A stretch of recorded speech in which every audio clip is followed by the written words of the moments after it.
Okay. I may have fibbed a little bit. It was a little bit more than 2 minutes, I think by 10 seconds, but it's close enough. We'll round down. So welcome, everyone. It's great to be here. I'm Jim Malls, president of Citizens Ohio, and I also, my other day job is to run our corporate bank for the Midwest region. So great to be here. I'm glad all of you could take time out of your day to join us with this great program here at Tri-C. Special thanks to William, Alicia, and Megan, and the whole Tri-C team for hosting us here at the Advanced Technology Training Center. We truly appreciate Tri-C's impact on our region. It goes without saying. I think anybody that talks about Tri-C knows exactly the impact and the positive impact it has for all of us.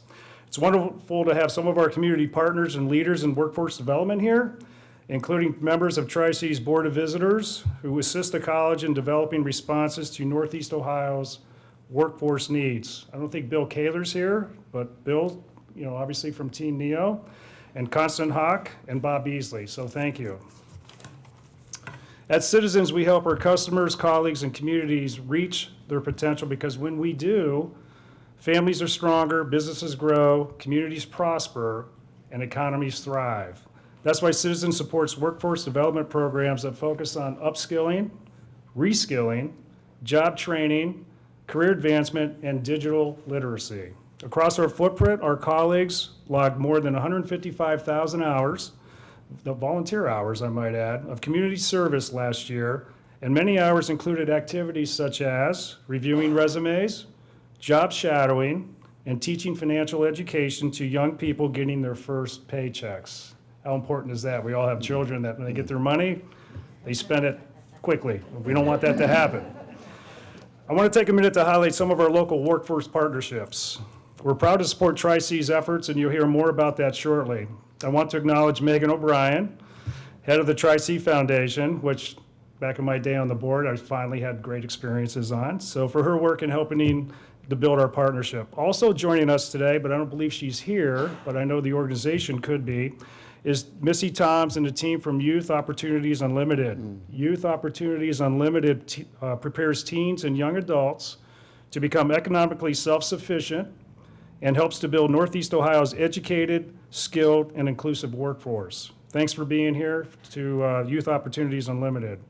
And then Junior Achievement. So Junior Achievement's Career Success Program is teaching high school students critical thinking, communication, and collaboration.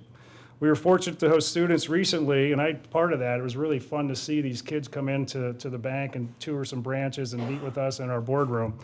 But we were really, just recently, students from Cleveland's Rhodes College and Career Academy and the Cleveland Heights High School for Job Shadow Days. Thank you, Alda Franco and Josh Lehman, back in the table, thank you, from the Cleveland and Akron-Canton chapters for being here. Recognizing the digital divide in our community, we've continued our support of Cuyahoga County Public Library's Digital Equity Initiative that is critical for connecting people to work, learning, healthcare, civic life, and more. Through the support of all of these organizations, Citizens is part of the many solutions in the community helping Northeast Ohio and communities across Ohio thrive. So now I want to introduce the panelists. This is what we all came here for today.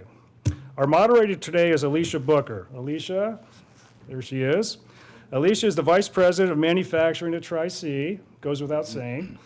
Her background includes extensive work around the development of career pathways, in-demand training, and the alignment of job skills with local and regional economies. Next, we have William Gary. Hi, William.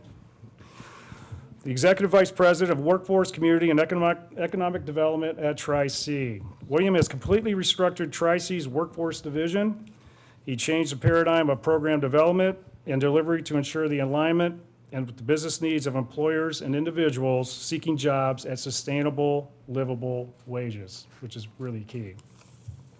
Bob Smith, my dear friend and golfer, Bob Smith, a very passionate ambassador to the region, so thank you, Bob. Thanks for being here. Bob's partner and Cleveland market leader at Cerity Partners and is deeply committed to civic engagement.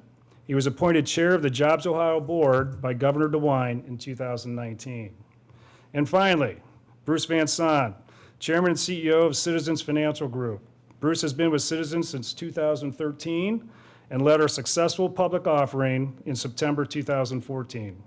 He has more than 30 years of financial services experience and continues to be the visionary and driving force behind Citizens' ongoing journey from super regional bank to a leader in the national financial services landscape. So Bruce, always a pleasure to have you here in Cleveland. Thank you for coming, and it's all yours. Thank you.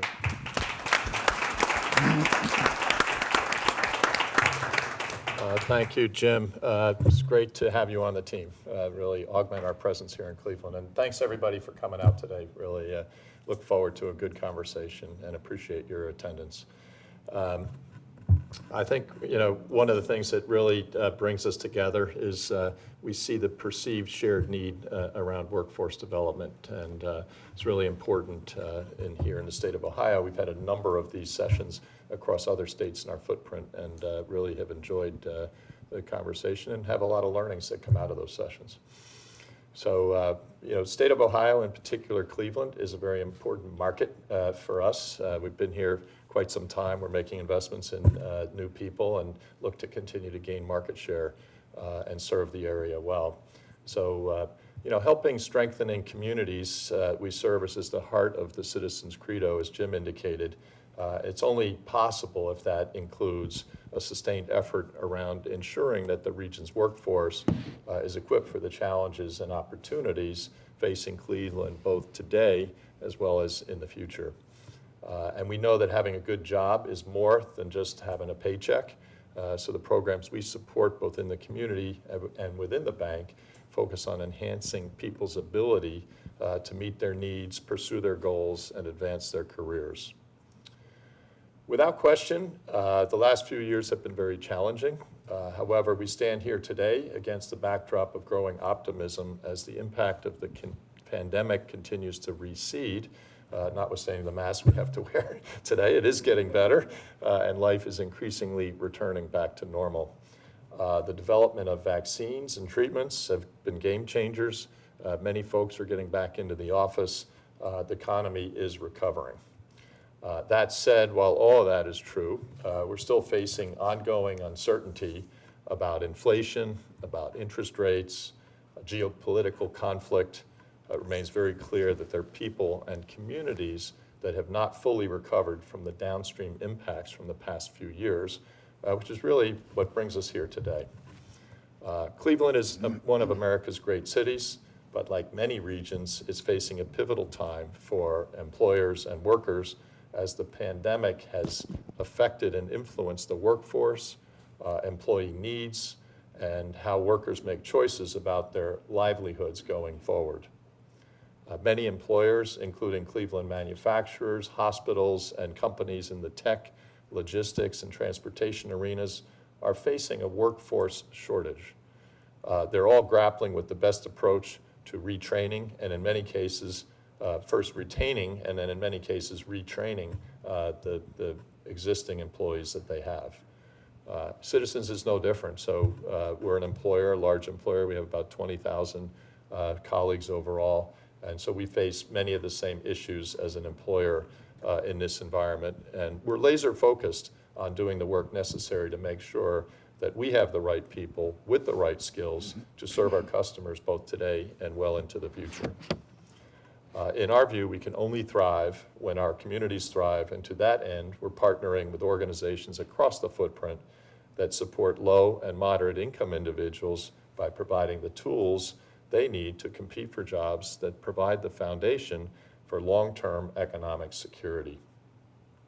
We've also doubled down on our commitment to accelerate the pathway to homeownership for low and moderate income borrowers, equipping those individuals with the essential building blocks for economic confidence, financial security, and long-term stability when they need it most. With the disruption wrought by the pandemic here in Cleveland and every city across our footprint, it remains crucial that all of us work together to ensure that workers have the right skills they need to thrive in this ongoing and accelerating transformation. So with that background, let me acknowledge our partner, Tri-C. Tri-C provides high-quality, accessible, and affordable education opportunities to the community.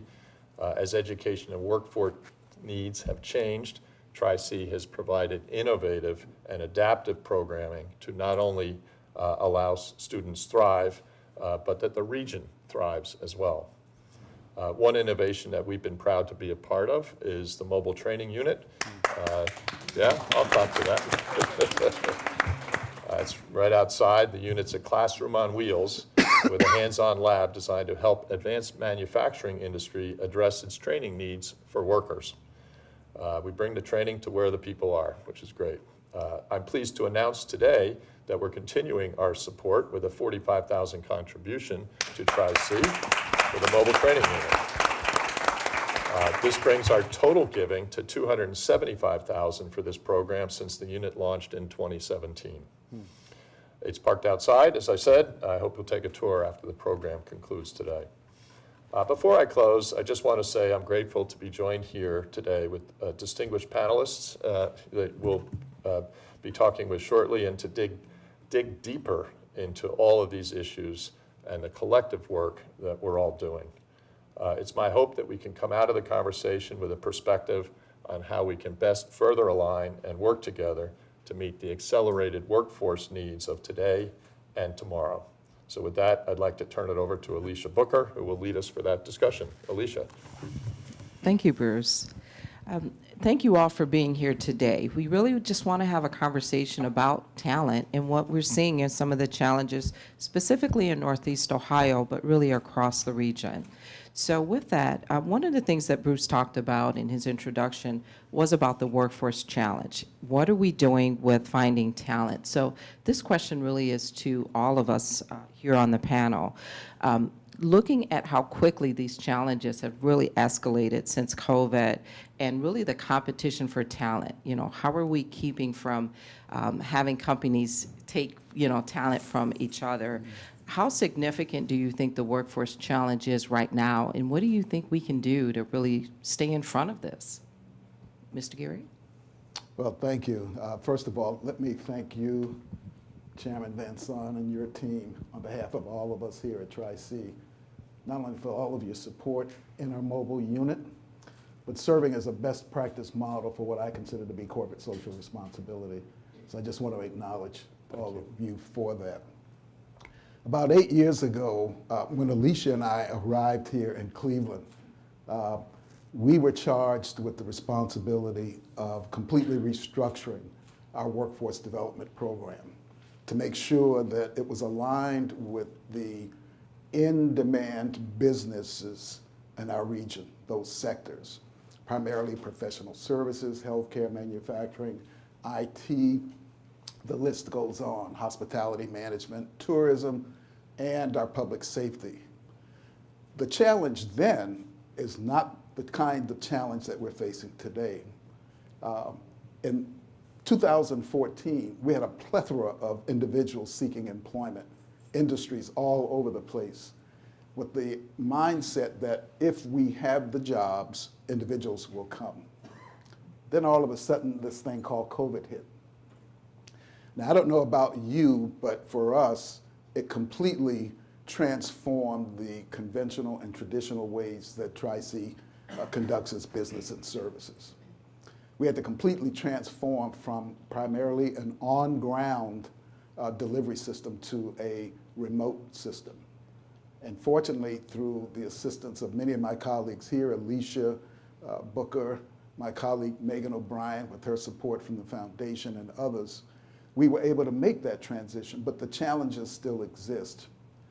Both personally as individuals seeking what I call the American dream and the opportunity for sustainable livable wages, while at the same time reacting to the impacts of COVID.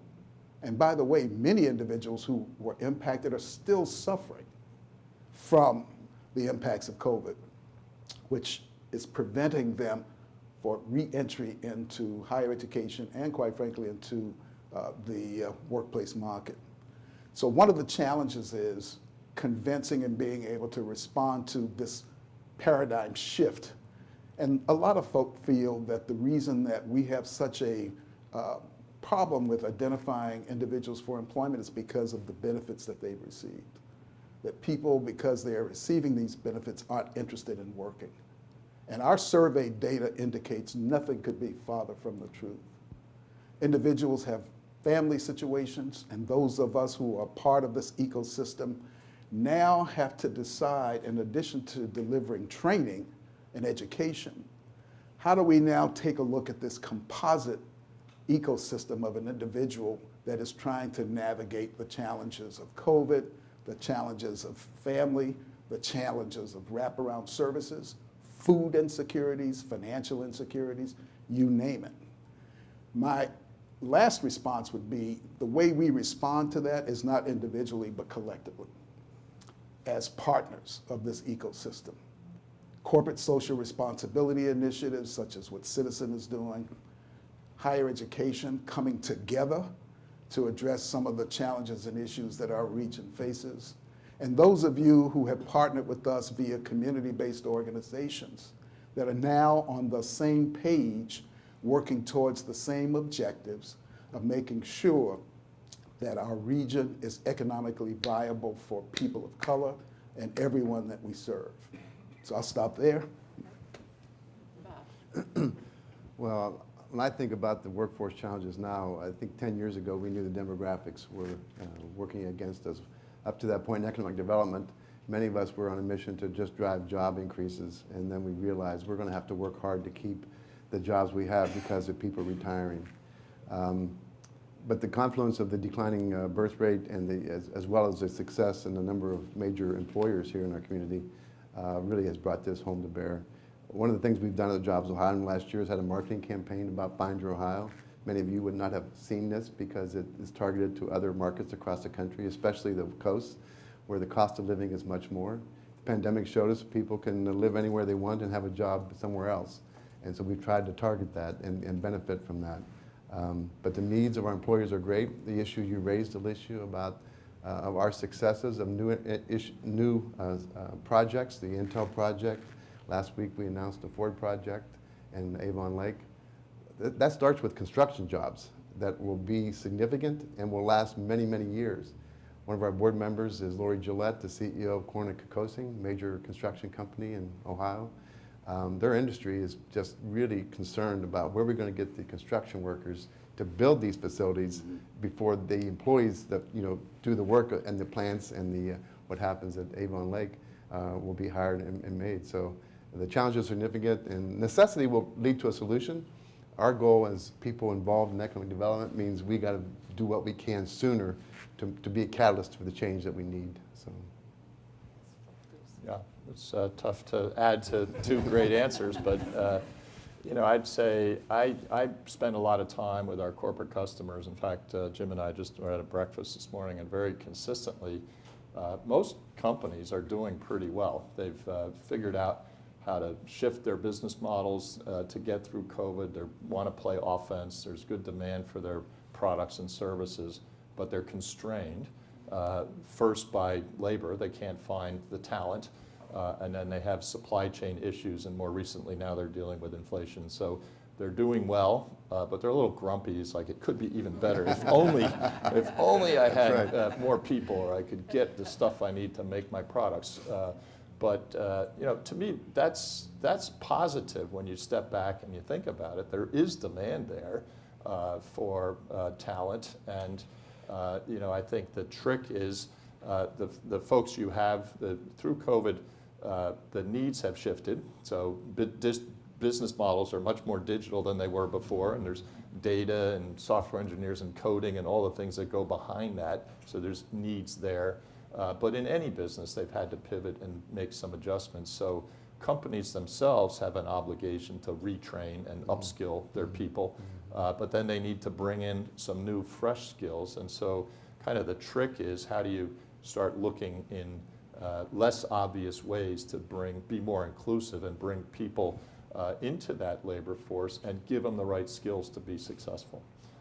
And so hopefully working together, as William said, is we'll find some avenues to do that. And we feel we as a bank are in a good place to be helpful because we're a convener. We see through our companies where the needs are. There's truckers, there's welders, there's all kinds of interesting jobs that pay really well. And if we can bring that back to groups like this and then get people trained up, so provide that matching function so they know where they can go to get those good jobs, we can start to really make some traction. I think you raise a great point, particularly in the financial industry, in the financial sector. As that banker, you absolutely are seeing first where the need is, where the growth is, where the change is happening because of your customers that are coming in. Right. And I think that's a critical place to be, because it helps to really lead this conversation of what do we need to do next? How do we stay in front of these challenges? You also raised a point about skills. At the end of the day, as we know, the data shows that productivity is up. So we know these companies, as you said, are doing well. The question is, do they have the people to continue with this momentum? How do we stay on top? So in terms of skill, what do you see emerging as far as the talent? What's the next round? I think, Bob, I'll start with you, because you raised the question of construction as we look at these big projects. So what do you think are the skills that are needed? Well, construction starts there because of new projects. Have big construction projects like Intel will go on for 10 years. But in the banks and insurance industry, major employer in Northeast Ohio, major employer throughout Ohio, they have needs, especially around technology. And one of the great things that's happened in the last several years is companies stopped requiring four-year degrees for positions that didn't need it. Yeah. One of your peers, Bruce, has said that, let's be honest, we let our HR executives get a little bit lazy because they were able to, they had an onslaught of applicants, so the easiest way to sort them out was who had four-year degrees. Well, when you change that, it takes a lot of change inside an organization for HR people to open that up. But that's happening. There's a number of successful programs, certification programs, that one of the great successes here at Tri-C under Dr. Johnson's leadership has been to focus on certification, to get people trained in a short period of time around programming that can really make a difference and get them in jobs that pay well. So, and then the other industry that's really important in Northeast Ohio is healthcare, and they are continuing to clamor for talent, whether it's MDs or whether it's aides. The whole gambit is they're major employers, and we need to make sure we do what we can to go find the workers where they are. My challenge in the Board of Visitors for Tri-C is we got to drive people into our programs because they have needs. They probably want this training. I mean, they may not know it exists. They don't know what the wraparound services are around childcare, transportation, what explanation they can give to their employer about why they're taking time out for training. Those are all services we need to drive enrollment to take advantage of these courses that we have. William? Yeah, I would follow up with Bob's comments. We read a lot about what's happening here in Northeast Ohio in terms of skill requirements. And it's been stated that over the next 5 years, almost 65% of the jobs that are going to be open are going to be requiring some form of higher education. Digital literacy across industry sectors. And when I grew up, one would not think that digital literacy was important in the steel industry or in healthcare. But in every walk of life and in every sector, digital literacy across industry sectors is going to be critical. Work readiness skills, we hear that over and over again. Individuals who need soft skills, understanding the importance of coming to work on time, understanding the importance of interrelationships, understanding the importance of cooperation and collaboration. All of these kinds of skills are embedded in the kinds of programs that Tri-C offers. But it's going to take a little more than that. I was reading an article a couple of days ago about the Gen C or Gen Z generation. How many of you know what that is? Those are the folk whose parents were Gen Xers. But the Gen C group, which were born somewhere in the mid to late 90s, have taken refuge in the notion that we don't want to be like our Gen X parents, who were overextended in debt because of educational costs, unable to buy homes, the financial well-being, sustainability. So they're taking a different approach. Those are the people that we're now trying to incorporate into not only our training programs, but our corporations and our employers. So we've got to figure out a way to sell and market to them the importance of higher education as an alternative or as a substitute for their specific goals and objectives. Many of us here at Tri-C talk about it's about a degree. Many of us talk about it's about a credential. It's about both. It's about having a credential in your back pocket, so if that one pathway doesn't work, you've got an alternative pathway. Finally, we've got to market as a corporation our incumbent workforce. We used to call that protecting our flank. We've got an incumbent workforce now that has alternatives, many of whom are leaving, quitting, and retiring. So how do we protect that group through upskilling, workforce modifications, involvement? How do we examine, quote, those toxic environments that are causing people to leave our organizations? So it's a dual-edged sword. So Bruce, you've had these community conversations in different locations.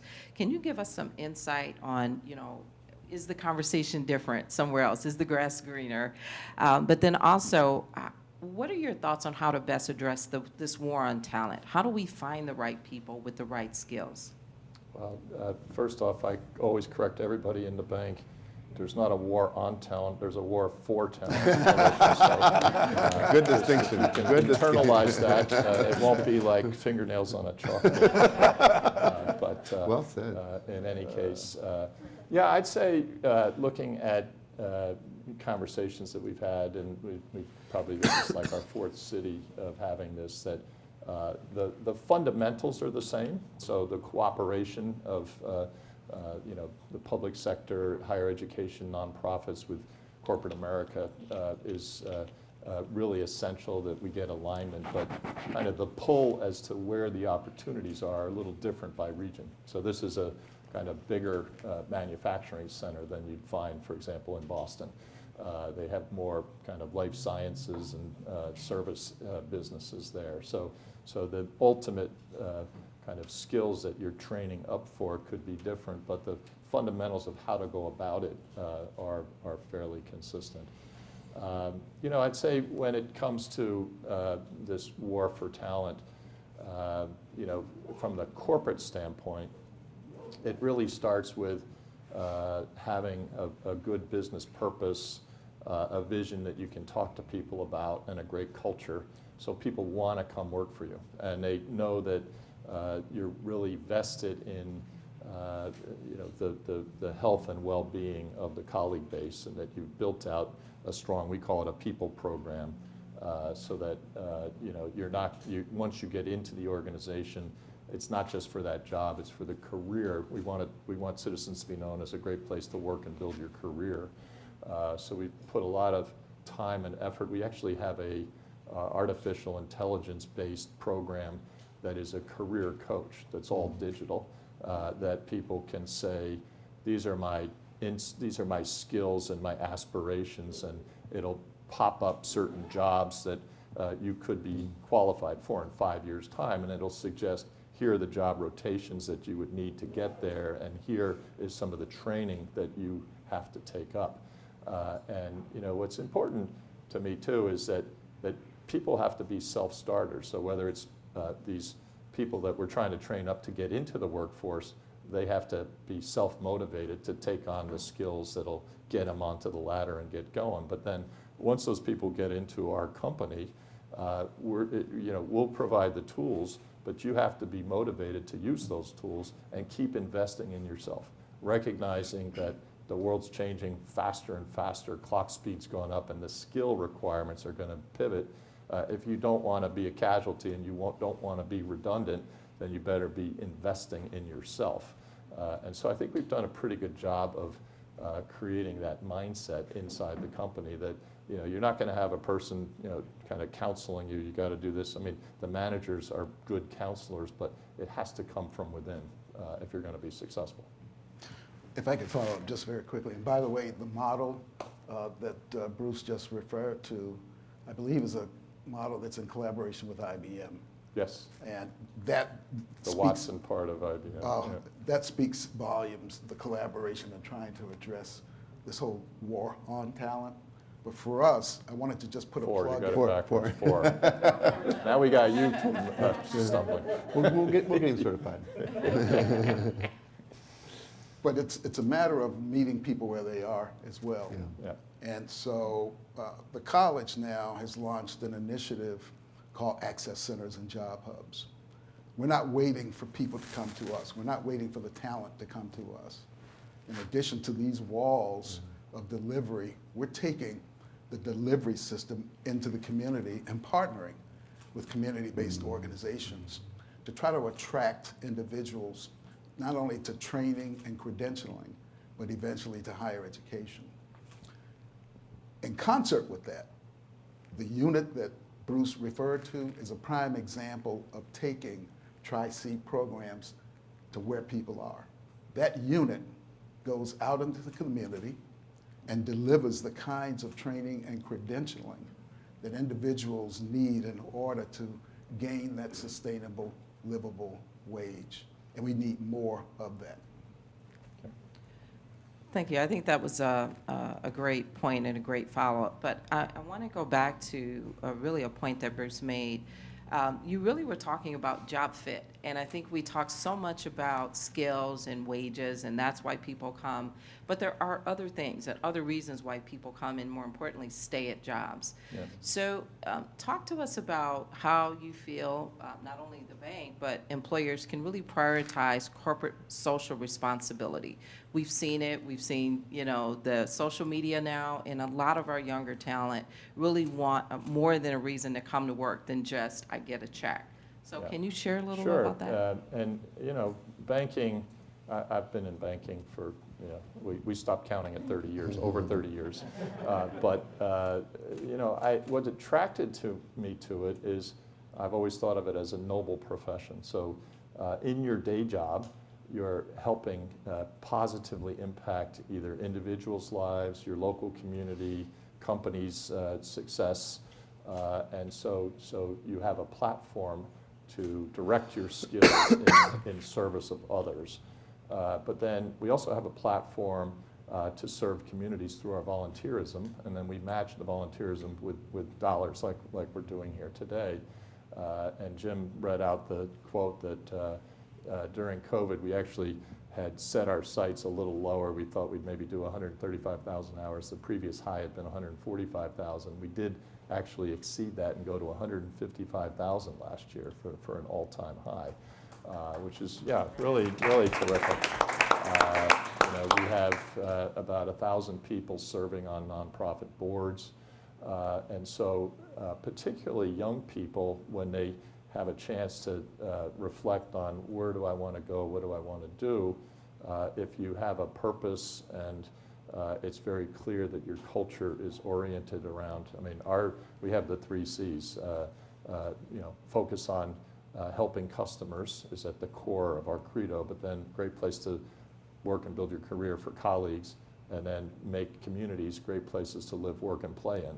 So that is infused throughout the company, and that helps attract people in because they want to do good. And then there's other aspects now. You hear about ESG and environmental, social governance. They want to work for companies that are on the right side of all those aspects. So helping the planet become greener. What can banks do? We lend money. We can nudge our clients to become greener. We ourselves can take all the steps we can to be as green as we can be. The social aspect, a lot of that is volunteerism, but another side of that is DE&I and making sure that we run a more inclusive society and there's racial justice and equality of opportunity for folks, and that's really important to people. So making sure those things are embedded in the culture about who we are really brings people together and allows us to attract some great talent. I want to just add to that, because you mentioned ESG and DEI. The stars have aligned. Right now, the employees we just talked about, they have great interest in these matters. We know the customers care greatly about this, and now we have a group of C-suite executives. It's core to their value system as well. That gives me great hope around how we attack the opportunities and challenges our communities face, and that will make employers better employers and attract great people, those that really embrace that. And so thank you for teeing that up. So this question, William, is going to be for you. We talked about, specifically around DEI and how do we engage individuals with the right skills? How do we help prepare them? What are some of the things that the college is doing and just colleges as a whole are doing to really help these non-traditional adult learners? How are we engaging these groups that may have traditionally been disengaged? Thank you for the question. That's pretty interesting. It's basically what we do on a daily basis. And I want to set the backdrop. When I say it's what we do in collaboration with our community-based organizations, our philanthropic organizations, other individuals and organizations that are part of this ecosystem, what I call the ecosystem of workforce development and economic development. I mentioned earlier that we are taking our programs into the community, but we're partnering with community-based organizations that can help facilitate access to the very same targeted audiences that we're trying to achieve. To me, leveraging that value proposition is going to be key. Back in 2014, when Alicia and I started, we always heard how fractionated this ecosystem was. Fast forward to June 6, 22, I can safely say personally that when people come to me with this fractionization notion, it's not existing anymore because, as Bob indicated, we all now are getting on the same page of how to address some of these challenges and issues. The college has embedded as a part of its mission diversity, equity, and inclusion in every aspect of what we do as an institution. Our hiring practices, our training practices, our upskilling practices. It's the value proposition that is going to continue to retain the staff levels that we need in order to continue to move our institution forward. And that holds true for corporations. It's the value proposition of why do I come to work at Citizens Bank? What is it about the culture that attracts individuals because I want to be a part of that milieu or that infrastructure? What is it about Citizens or Tri-C that forces me and wants me to continue to be an employee? 8 years ago when I decided to come here, people in Northern Virginia and Washington, D.C. thought that I was losing it. You're coming to Cleveland? Now, those very same people, most of whom come visit with us, ask the question, is there room for us? Yes, there is, but it's how we tell our story and how we market that story. Finally, Bob alluded to something earlier about this collaboration part. Many of us in this room, many of us at Tri-C, Citizens, are a part of almost every single key organization that addresses workforce and economic development. So we're all on the same page, we're all sitting at the same table. And then we go back to our respective organizations to make sure that we advance what the committee of the whole feels is important to move this agenda forward. Which is why, for an example, Bob Smith serves as the Board of Visitors Chair of Tri-C, which is why Megan O'Brien, who's our foundation president, saw fit to address a particular fundraising initiative called our Skills to Succeed campaign to fully underwrite some of our workforce development programs and agenda. That's part of, I think, the solution to where we're going to be headed. I think you raised some really good points there about the collaboration around the ecosystem. When we think in terms of our public and private and nonprofit collaborations. We really all have some unique perspectives.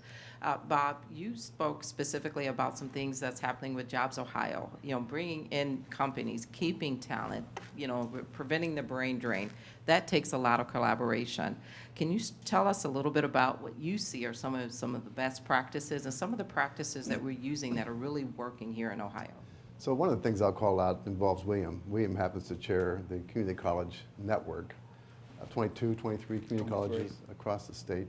And for the first time, they have put a commitment to work together, to share curriculum, share faculty.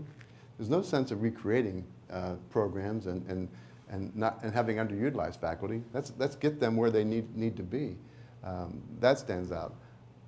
Right now, our young people in our schools expect to get an internship. Our employers need interns. As a society, in Ohio, we need internships because that's a retention. Ohio is a net importer of college students, but our number of the percent we retain is about 2%, 3% low relative to our peers. If we can close that gap, it will provide all the workers we need. So there's a lot we're doing to encourage those internships, to make our colleges and universities really embed that. University of Cincinnati has a long history of making internships part of why students go there. In Boston, Northeastern University has a similar program. Yeah. So that should be everywhere, out of necessity. Bruce, as he mentioned about Boston and some of the other areas that you visited, what are some of those private-public partnerships that you've seen that are really working? Yeah, well, we do a number of things, with different partners. We have some programs with LISC. We have support of organizations who teach coding, Girls Who Code, Black Girls Who Code, and so I think, again, it comes back to banks being conveners and seeing where the jobs are and then working with different organizations to try to upskill people and get them onto the ladder. So, Bob, we talk about some recent large infrastructure investments. Of course, you mentioned Intel and briefly talked about Ford. What's on the horizon? Tell us where the opportunity is coming from. Yeah. Tell us the secrets. Yeah. Well, one of the keys to the Intel deal, I will tell you, is we were able to get legislation passed last year in the budget. Traditionally, tax credits were only able to be given in Ohio for retention or new job creation for 15 years. And we knew that what we call mega deals, deals of major proportion in terms of new jobs, new capital investment, other states were using 30 years of tax credits to make that feasible for the companies to make that investment. So we got legislation for Ohio to get that. In our history of JobsOhio, now in our 11th year, we had averaged, I don't know, Bill, 1, 2, or 3 mega deals a year. And right now, I think we're at 18. So that's really, really good news, and it's also challenging news because mega deals require a lot of resources. Every deal has site needs. Every deal has talent needs. Talent needs are really around getting very inside the company. And I'll give you an example of Sherwin-Williams. When the governor met with the CEO of John Marikas at Sherwin-Williams about they were getting ready to announce publicly they were going to do a national search for a new headquarters. What they talked about were not sites per se. What they talked about was talent. How are they going to get chemical engineers? Because they're a major employer of chemical engineers. One of the outcomes of that was having a JobsOhio employee in Sherwin-Williams to be the bridge between our colleges, universities, and the employer. They don't speak the same language. and universities, community colleges, Tri-C especially, has a keen awareness of their role in solving the workforce challenge. Our universities and faculty generally don't think that's what they signed up for. They grant degrees, they take great pride in making sure the curriculum is rich and appropriate, but we need our university to lean into this workforce challenge that we have. So those, as I said, necessity is going to cause this to change. And the communities that work together, one of the things that the governor hosted the CEO at the residence the day of the Intel announcement, and as he was leaving, Lieutenant Governor Husted, so why Ohio? and he said, you should know that Team Ohio, the township trustees, the county commissioners, the economic development entities locally, regionally, and nationally all worked together to make sure this worked for Intel. We felt like we were the center of the universe when you worked with us, and you kept saying yes to our queries. The other states you competed with started imploding. And that gives me great hope that when you see a win like that it gives confidence to what can actually happen. That's pretty awesome. I think really because one of the things that we've really tried to do is make sure that Ohio was moving forward, both from an economic development perspective, from an educational perspective, and also from obviously a corporate perspective. But there's fierce competition, as you Yeah. said. This isn't easy work. So why should people stay in Ohio? Why make Ohio home? Not just Intel, but what Yeah. about the workforce? You know, I want to share, recently the Guardians extended Jose Ramirez's contract for 6 years. And you say, how does that relate to workforce? He took a discount too, right? That's the point. The Guardians went to him and said, we can't afford to pay you what you're worth in the open market. And Jose's response was, a $150 million contract in Cleveland, Ohio is what I want. It's more valuable to me than a $200 million contract somewhere else. Absolutely. That is why Ohio. The organization has been a great organization for the players. They have great management at the field level. They have great management in the ownership. It all works together. The economics of living in Ohio. We are seeing a number of people who want to leave the coast because it is so expensive to live there. And if you're living there, you're living with more people than you want to. You're driving further than you need to. And so coming to Ohio, and the pandemic showed people the importance of family and their relationships. So getting them back to where their roots are, where their value system is, and have a lifestyle that's just so more economical. I think I've seen some analogies that show, you know, a one-bedroom apartment in San Francisco versus a three-bedroom home in Westlake. The same monthly cost. And so that's why Ohio. And in Ohio, you can be on a farm and be in downtown Cleveland in 15 minutes. So it's the best of all worlds. And we need to start marketing that now. Yes. K through 12, we need to start convincing students why, when you complete your credentialing and your education, the value proposition of staying here. Now, we've chosen that after 8 years, albeit it's later, but we need to start telling our students now and making that a part of their entire value proposition package. Can you imagine, for an example, how unconventional it is to tell a graduate that if you complete your credential, you complete your education, and we want you to stay here, we will start you off with your first down payment on your home, whether it be a loan or not. We will start you off with your first down payment on a car. Whatever it takes to retain individuals and the intellectual property, we need to start doing that right now. Yeah, I would just say though that you know, it goes beyond the cost of living advantage. Right. I mean, if you just step back and look at Ohio, it's the 7th biggest state economy in the country. So it's a real vibrant place, and it's got lots of geographical beauty and elements to it that are really rich and diverse. The communities are diverse. The industries in this state are very diverse. And there's lots going on. So there's, you know, culture, there's sports, entertainment. It's not like you're kind of somewhere out in, I won't pick on Nebraska, but, you know, there's states that have a more rural nature where you can't find the culture. So, you know, I just look at Ohio and the diversity of the state and some of the big cities and all the great sports teams they have and the symphony orchestras, and it's a great place. And so it shouldn't be too hard to market it. I think that, you know, if you can get that 2% stay rate coming out of college and just start to, you know, provide the talent to let the economy grow a little faster, more jobs, and you start that virtuous circle, it could really, really work well when you look out another decade. Well, I agree. I think it's great. As William said, he and I arrived about 8 years ago, him from Virginia, and to convince me to leave Michigan, go blue. Yeah. That was a stretch, so I definitely think. Are you rooting for the Ohio State? Come on, Well, tell the that's, truth. Look at her colors. it's Come on. 8 years from now. I need another 8 years. But I think it's a journey, and I think it's a really great one. This has been a pleasure. I want to thank our panel for being here and answering my questions, but now is an opportunity for you all to ask them questions. So I would open up the floor. There's mics on either side. If you have any questions for our panelists, please approach a mic.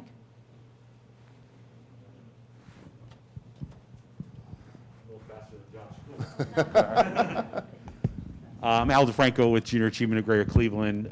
First, just want to thank Jim, Brittany, all the people you have in Cleveland with Citizens are just fantastic ambassadors for your company.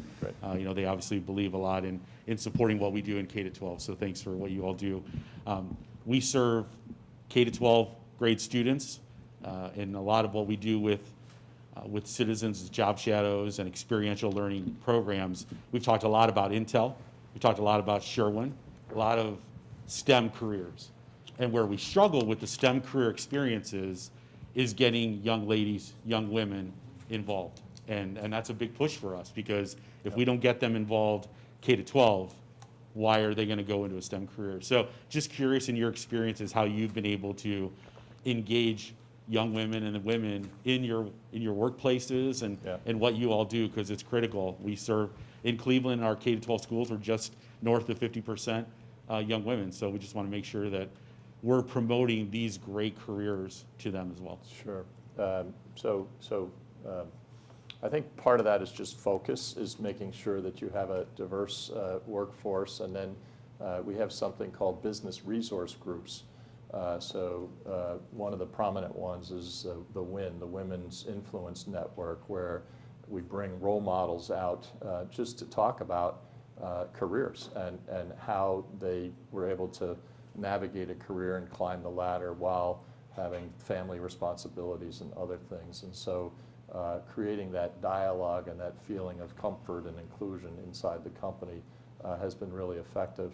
The other thing that I would note is kind of a difference in the sexes. This is going to be a broad generalization, but a lot of times guys have swagger, and they'll just say, I'm going to apply for that job. I've got 80% of the qualifications, and I'll figure out the other 20% as I go. So maybe too overconfident sometimes, but willing to take risks. Women, on the other hand, a lot of time, I see that spec, and I only have 80% of the qualifications, so I better wait, till I get another year before I put my hand up for jobs like that. And just trying to kind of coax the women, it's okay. Like, take a shot, bet on yourself, you'll figure it out, and you probably won't fail. And even if you're not quite ready, things will go okay. Things will go okay for you. And so we've tried to have that dialogue to try to level that playing field, so women are as willing to take a little risk in their career progression. Men seem naturally to have a higher risk tolerance. I would add to that many times men in that hiring position will impose some criteria around women who are mothers of young children. Why would I add more burden to them at this point in their career? And then the question is, well, what about the male candidates who are fathers with young children? Why are you not imposing that same standard for them? Right. So as a society, and DEI, I think, is causing a lot of reflection, and I think getting perspectives from the key stakeholders, women, African Americans, people of color, just get them in focus groups to be straightforward with you about things they observe that could be better. Right, exactly. And I'd just like to make one comment. We've got to do a better job of marketing the skills and abilities, the accomplishments, not only of women, people of color. Look at the women in this room. Show that population that you just referenced, the women in this room. Invite the women in this room to serve as role models, to help them understand what it took along their journey. So we've got to do more of that. We've got to know how to package, market, brand, and image those challenges and issues that we are confronting. Great, thank you. Hello, I'm Sherry Dozier with Cleveland Neighborhood Progress. And I definitely have to say that both Citizens and Tri-C have been great partners for us in advancing economic mobility through both workforce and small business and entrepreneurship. You mentioned earlier about workforce in this ecosystem and this talent pool. I was really interested in hearing your take as to how both public-private partnerships could work as it relates to WIA funds and their access not only to vendors but to those end users.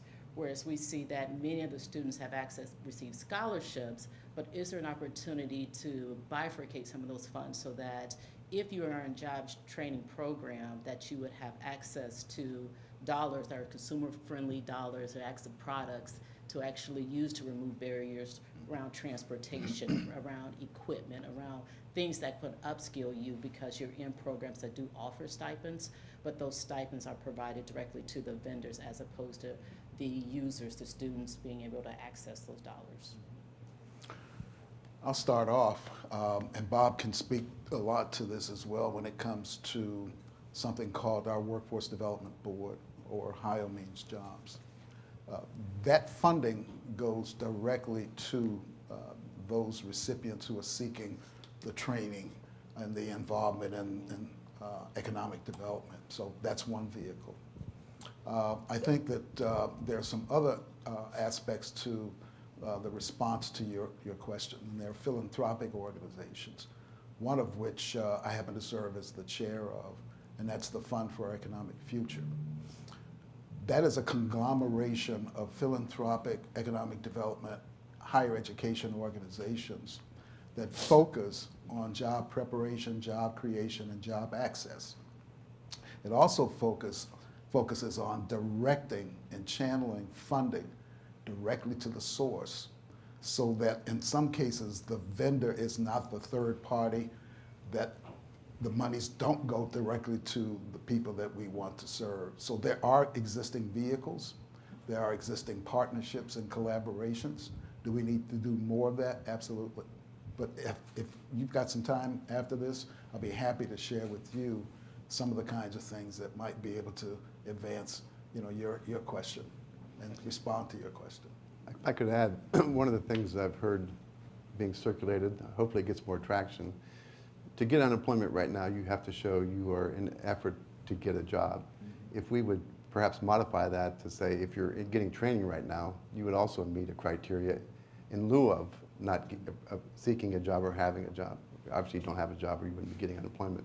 But those are the kind of creative things that I think we need to get in policy that can really move the needle. Thank you.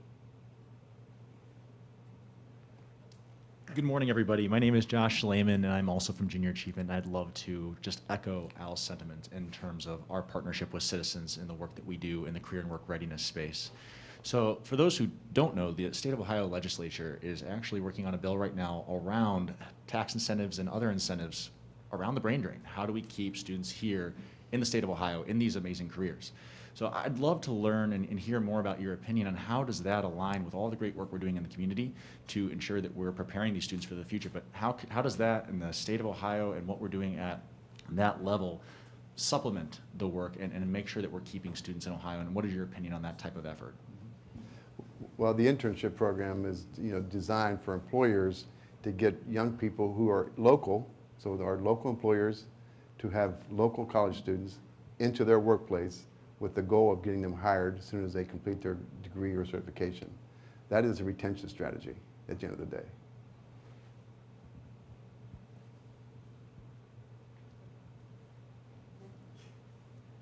Hi, my name is Carrie Miller. I'm with HFLA of Northeast Ohio. We provide interest-free loans to those who would not otherwise be able to access traditional capital. And we have been working with Citizens for a long time, and they've been wonderful supporters completely, meaning they provide financial resources to our lending program, but also employees who invite us to these types of things, encourage us to ask questions, maybe not after the one I ask, but Careful. Careful, Carrie. But has been a really great partner in providing training to our borrowers and things of that nature. So we're very grateful. But I wonder in this conversation and in the workforce development conversations I've been a part of over the years, the conversation typically focuses on the dearth of skill in the masses, in people, in the sort of broad group. But was wondering if there is a way of shifting that conversation and engaging employers in conversations around shifting some of the culture. We know childcare, we know transportation are huge issues. How do we shift culture in some of the manufacturing tech industries to make resources more available to workers to make those jobs more accessible in the first place? We see people who have the skill, who work 40 plus hours a week, multiple jobs, but still have to come to us for financial emergencies because they aren't making enough. How do we start shifting in some of that conversation and focusing on that as well, in addition to the required training? Well, I'll start, but I think right now in this tight labor market, companies, it's actually creating a tailwind for taking a more holistic view of how do we bring talent into the organization or keep talent into the organization. So is it providing an on-site daycare facility or subsidy for childcare or subsidy for transportation? So trying to look at the whole person and what they need to be successful in the organization and trying to knock down any challenges. So I actually think that's happening, and I think the tight labor market is one of the things that's providing some impetus around that. I think a lot of corporations are revisiting and may not have surfaced yet, but believe me, based on the literature that many of us are reading, companies, corporations are re-examining the conventional way of being a company, including those wraparound services that many of their existing employees are faced with or lack thereof. Things like childcare, as Bruce mentioned, things like flexible work schedules, things like food banks. On each of our campuses now, we have a food bank. And one would think that we don't have those kinds of challenges within the infrastructure of Tri-C, but we have students who don't eat. And so we're providing that service in addition to the food bank out here in Euclid. So there are a lot of re-examination of ways by which we can address this talent pool, but protect that incumbent workforce who are suffering from the same challenges and issues that non-employees are faced with. It's happening. We just may not be reading about it as much or hearing about it. I would, if I could, just jump into that question, particularly for manufacturers. It is absolutely happening. It's taking some time. I call it crisis-tunity. This is a crisis and it's breeding opportunity, but it takes time to build that network. One example is, and this is a huge manufacturing hub, is out in Solon.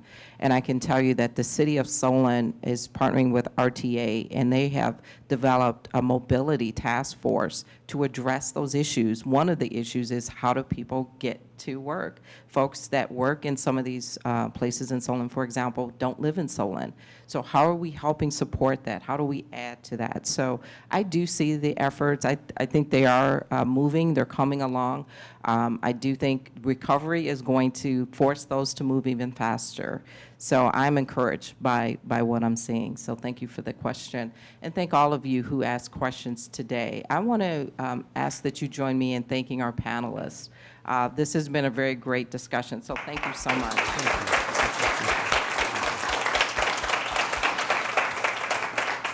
And I want to thank you all for coming out. Our goal is that we will continue these types of engagements, and really want to add a special thank you to Citizens Bank, not only for being a great partner, but for being a great convener and having this conversation. It is going to take a village to move this forward, and I'm glad that you are all on the island with me. So thank you all for that.